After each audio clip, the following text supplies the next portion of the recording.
श्री राम जी ने बाली को छिपकर क्यों मारा?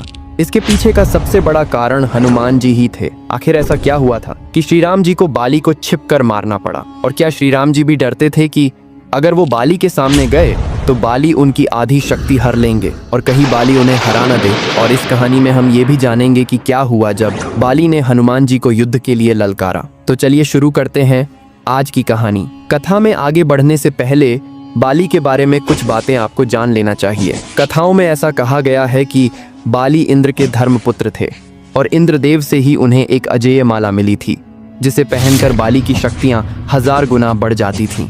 इन शक्तियों से बाली ने बहुत सी लड़ाई लड़ी और सभी में उसको विजय हासिल हुई। इसके बाद बाली ने ब्रह्मा जी की तपस्या की, जिससे खुश होकर ब्रह्मा जी ने उन्हें वरदान दिया कि वो जिससे भी लड़ाई करेंगे तो उसके शत्रु की आधी शक्तियां बाली में आ जाएंगी। इस वरदान के बाद तो बाली ने राक्षसों को अपने सामने टिकने ही नहीं दिया और हजारों राक्षसों का उन्होंने वध किया। एक ओर जहां बाली अपने पराक्रम से अपनी शक्तियों का डंका बजा रहे थे, वहीं दूसरी ओर रावण भी उसी समय असीम शक्तियों का मालिक बन चुका था और तीनों लोकों में तबाही मचा रहा था। रावण का सामना उस समय कोई नहीं कर पा रहा था। रावण को अपनी शक्तियों पर बहुत घमंड था। उसको लगता था कि उसके सामने कोई नहीं टिक सकता। जब रावण को बाली के बारे में पता चला तो वो रावण अपनी शक्तियों के अहंकार में बाली से लड़ने किष्किंधा चला गया। पर रावण को ये नहीं पता था कि बाली के सामने जाने पर उसकी आधी शक्तियां बाली में समा जाएगी और रावण किष्किंधा में जाकर बाली को लड़ाई के लिए ललकारने लगा। रावण की ललकार सुनकर बाली बाहर आ गया, जिसके बाद रावण ने बाली को युद्ध के लिए चुनौती दी। बाली ने रावण की चुनौती स्वीकार कर ली और इसके बाद दोनों में भयंकर युद्ध शुरू हो गया। लेकिन बाली को मिले वरदान के कारण रावण की आधी शक्तियां बाली में समा गईं, जिससे बाली ने रावण को युद्ध में हरा दिया।